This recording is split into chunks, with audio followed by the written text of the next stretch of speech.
आजकल ऐसी ऐसी घटनाएं हमारे देश में घटित हो रही है। लोग डिप्रेशन में है, स्ट्रेस में है, चाहे वो डॉक्टर हो, इंजीनियर हो, सबके जीवन में तनाव है। तो उस तनाव से मुक्त कैसे हुआ जाए, वो हमें ये रामचरितमानस सिखाती है। और यहाँ पर कथा है 5 दिनों की, जो है 25 जून से 29 जून तक श्री सनातन धर्म मंदिर कुंजपुरा रोड करनाल में।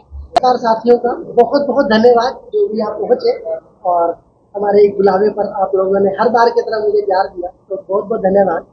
और सभी पत्रकार साथियों को पता है कि 25 तारीख से 29 तारीख तक, 25 जून से 29 जून तक शाम को 4 बजे से 7 बजे तक श्री राम कथा होगी, जो हमारी कनिष्का देवी जी है, भारती कनिष्का भारती जी, मात्र 13 साल की उम्र में इनको रामायण कंठस्थ है।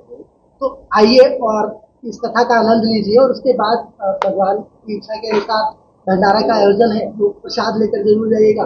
बाकी की सारी जानकारी हमारी खुद जो कथावाचक है कनिष्का भारती जी, वो खुद आपको देगी, तो जो आप पूछना चाहते हैं वो इनसे जानिए। हाँ जी कनिष्का जी, कितने दिन कथा चलने वाली है और स्थान कहाँ है? देखिए, पहले तो आप सभी को जय श्री राम, जो आप सभी यहाँ पर पधारे। और आपने यहाँ पर कथा है 5 दिनों की, जो है 25 जून से 29 जून तक श्री सनातन धर्म मंदिर कुंजपुरा रोड करनाल में। तो आप सभी ज्यादा से ज्यादा संख्या में कथा श्रवण करने के लिए यहाँ पर पधारे। क्या समय रहेगा? कथा का समय है शाम 4 बजे से 7 बजे तक। रामायण कथा रहेगी? हाँ जी, रामायण, हाँ जी, श्री रामचरितमानस।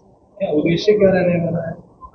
देखिए, कथा का उद्देश्य होता है जीवन को बदलने का, कि रामचरितमानस में प्रभु श्री राम के चरित्र के बारे में बताया गया है। और जो प्रभु श्री राम का चरित्र है वो हमारे जीवन को बदलने वाला चरित्र है। आज जो हम इस संसार में जी रहे हैं वो एक स्ट्रेस के साथ, डिप्रेशन के साथ जी रहे हैं।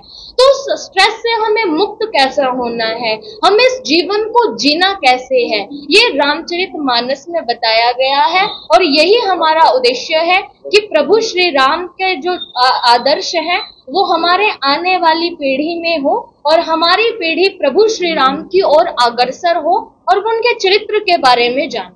13 वर्ष की उम्र में लोग पढ़ाई को लेकर अपना एक एम बनाते हैं। आपने कथावाचक बनकर लोगों को कहीं ना कहीं कथा के जरिए धर्म से, सनातन धर्म से जोड़ने का प्रयास किया। क्या कहेंगे, कितनी मुश्किलें आई और क्यों इस राह को आपने चुना?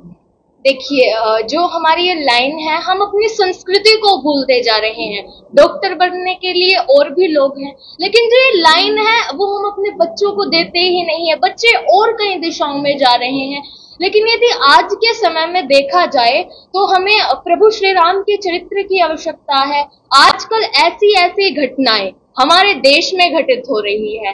लोग डिप्रेशन में है, स्ट्रेस में है, चाहे वो डॉक्टर हो, इंजीनियर हो, सबके जीवन में तनाव है। तो उस तनाव से मुक्त कैसे हुआ जाए, वो हमें ये रामचरितमानस सिखाती है। और आज हमारे जीवन में प्रभु श्री राम के आदर्श होना ये बहुत आवश्यक हो चुका है। तो मैंने सोचा कि आज प्रत्येक व्यक्ति तक हम प्रभु श्री राम के संस्कारों को पहुंचाएं, तो इसलिए मैंने ये लाइन चुनी। और ये ऐसी लाइन है जो सबके जीवन को बदलने वाली है। संसार के जो देश हैं अब वो विश्व युद्ध की ओर बढ़ रहे हैं। जिस तरह से भारत पाकिस्तान का युद्ध हुआ, इजराइल और ईरान का युद्ध हो रहा है, रूस और यूक्रेन का युद्ध हो रहा है, तो क्या संदेश संत किस तरह से कहेंगे ताकि इस तरह का द्वेष पूरे विश्व में ना हो?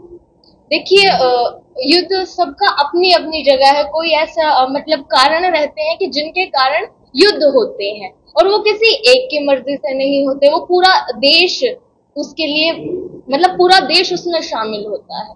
तो देखिए, वैसे युद्ध जितना टाला जाए उतना टालना चाहिए। यदि हम प्रभु श्री राम को देखें तो उन्होंने कितनी बार रावण को समझाने का प्रयत्न किया, कितनी बार शांति दूत भेजे समझाने के लिए कि जाकर रावण को समझा कर आओ, और लेकिन रावण फिर भी नहीं माना। तो युद्ध का परिणाम क्या हुआ? आखिर में जाकर जो अवगुण थे उनको मारा गया, अवगुण को समाप्त किया गया। तो इसलिए जितना हो उतना युद्ध को टालना ही चाहिए, और जब फिर युद्ध आए फिर अपनी ताकत को दिखाना चाहिए। अगर सामने पाकिस्तान जैसा देश तो देखिए, फिर तो अपनी जो ताकत है वो दिखानी चाहिए, फिर प्रभु श्री राम की तरह आगे आना चाहिए। अगर बात करें तो आपने बचपन से ही जो हमें देखिए, जब मैंने कथा करनी प्रारंभ की तब मैं 8 वर्ष की थी, और जो हमारे यहाँ करनाल में पहली कथा थी, वो कथा तो मैंने उससे पहले बहुत की थी, लेकिन करनाल में उस समय हमारी पहली कथा थी, और उस समय मेरी उम्र थी 9 साल। मंदिर में कितने दिन ये कथा चलेगी, समय क्या रहेगा, और मेन किस चीज को, रामायण को लेकर ये कथा चलेगी या किस चीज को लेकर? देखिए, जो यहाँ कथा का उद्देश्य है वो मतलब प्रभु श्री राम के चरित्र को जन जन तक पहुंचाने का, कि हमारे आने वाली युवा पीढ़ी जो है उनके अंदर संस्कार हो। और जो हमारी श्री सनातन धर्म मंदिर में ये कथा है, ये 25 से 29 जून तक है, 5 दिनों की ये कथा रहने वाली है। तो आप सभी यहाँ पर ज्यादा से ज्यादा संख्या में पधारें, और मैं सभी करनाल के लोगों को यही कहना चाहूंगी कि जितना हो सके आप उतनी संख्या में यहाँ पर कथा श्रवण करने के लिए पधारें, और अपने साथ अपने बच्चों को आप जरूर लेकर आएं, क्योंकि आज यदि हम देखें तो हमारे युवा भाई बहनों को, हमारे जैसे बच्चों को प्रभु श्री राम के चरित्र की आवश्यकता है, और प्रभु श्री राम के संस्कार हमारे बच्चों में होने ही चाहिए। तो इसलिए हर माता पिता जो कथा में कथा श्रवण करने के लिए आए, वो अपने साथ अपने बच्चों को जरूर लेकर आए। आपने आज तक बड़ी परिपक्वता के साथ हर प्रश्न का उत्तर दिया, तो आप श्री राम का चरित्र ही क्यों आपने अभी तक कंठस्थ किया या याद किया या उनकी कृपा रही, और भगवत कथा के ऊपर क्यों नहीं आपका विशेष अनुरोध रहा? इसका जवाब मैं बता देता हूँ। थोड़ी बड़ी अच्छी कहानी है ये। जब कनिष्का भारती जी गर्भ में थी 9 महीने, तब इनकी माता जी ने रामायण सुनी थी, तो जिसका असर इन पर हुआ कि इन पर श्री राम जी की दया हुई। तो ये बताने का उद्देश्य मेरा इसलिए है कि आप भी जो भी हमें माताएं देख रही हैं, उनसे सिर्फ यही अनुरोध है कि जब आपका बच्चा गर्भ में हो, कोई जो भी पुत्र या सुपुत्री हो, उस टाइम पर जितना हो सके श्री राम जी के बारे में, कृष्ण जी के बारे में, जो भी आपको भगवान पसंद है, उनका श्रवण करें, उनको सुने, ताकि वो चरित्र आपके बच्चों में दिखाई दे। और उसका जीता जाता उदाहरण कनिष्का जी है, जो मात्र 8 साल की उम्र से रामायण कर रही है। तो इसका जवाब ये है। विनीत जी कुछ कहना चाहेंगे सर? रामायण और भागवत में अंतर क्या है? अंतर मैं बता रहा हूँ कि ये रामायण इन्होंने क्यों चुनी, क्योंकि भागवत और रामायण में अंतर क्या है? जो अंतर ये बताएंगे आपको। मैं सिर्फ ये बता रहा था कि क्यों इन्होंने रामायण चुनी, अंतर कनिष्का जी बताएंगी। कनिष्का जी क्या फर्क है, क्या अंतर? देखिए, रामायण में श्री रामचरितमानस में सिखाया गया है कि हमें मर्यादा में कैसे रहना है, और भागवत कथा में सिखाया गया है कि मर्यादा में रखते कैसे हैं। प्रभु श्री राम हर उस व्यक्ति तक गए, उस व्यक्ति तक पहुंचे जो राजा तक नहीं पहुंच सकता था। हर उस व्यक्ति को गले लगाया, उन्होंने उसकी जात नहीं देखी, उसका धर्म नहीं देखा, उसके भाव को देखा।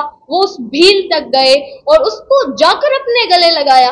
भगवान केवल भाव देखते हैं, और प्रभु श्री राम का चरित्र ऐसा है जो हर एक व्यक्ति को सीख देने वाला है, और जो जीवन सिखाता है। और आज के इस समय में हमें जीवन ही तो जीना सीखना है। हम उस जीवन भूलते जा रहे हैं, हम अपने संस्कारों को, संस्कृति को भूलते जा रहे हैं, और वो संस्कार आएंगे कहाँ से? प्रभु श्री राम के जीवन से।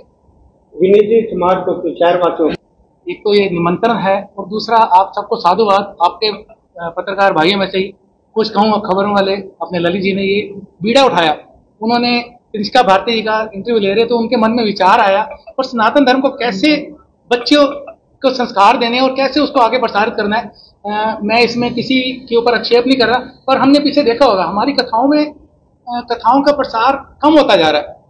हमारा ध्यान आध्यात्मिक चल रहे हैं, पहले से बहुत ज्यादा बढ़ा है, पर हमारा कभी भजन संध्याओं में और चौकियों में इन तरफ समाज चल रहा था। पर कहीं ना कहीं कथा के माध्यम से, जैसे अभी ललित जी ने बताया, बिटिया को बचपन में ही माता ने अगर गर्भ में उनको कथा सुनी, तो आज उनके ही संस्कार हैं जो बच्चों के रूप में सारे अंकुरित हुए हैं। तो वो कथा माध्यम से 5 दिन में, जैसे कनिष्का भारती ने बोला, सब अपने महिलाएं भी आए, अपने बच्चों को साथ लेके आए। बच्चों में संस्कार आएंगे। हमारी सनातन धर्म की परंपरा जो आज पीक पे आ रही है, और उसको और इस समय चढ़ाइयों पे लाना है, तो उसके लिए हमारे को बड़ा ये अच्छा माध्यम है। राम कथा माध्यम से, भागवत कथा माध्यम से समाज जो है धार्मिक अध्यात्म में जुड़े, यही निवेदन है। इस जो पत्रकार बंधुओं की तरफ से ये कदम उठाया गया, ये बहुत ही साधुवाद और प्रशंसनीय है। मैं पुनः निवेदन करूंगा सारे करनाल की जनता को, और जहां तक भी ये मीडिया जियारत एक बारी इस कथा में 25 से 29 तारीख को है, 4 से 7 श्री सनातन धर्म मंदिर कुंजा रोड, एक बार अवश्य आए। और आने के बाद हमें अपना मन ही लगेगा, हमें अपने को भी आना है और अपने साथ अपने पड़ोसियों को, अपने बच्चों को लेके आना है।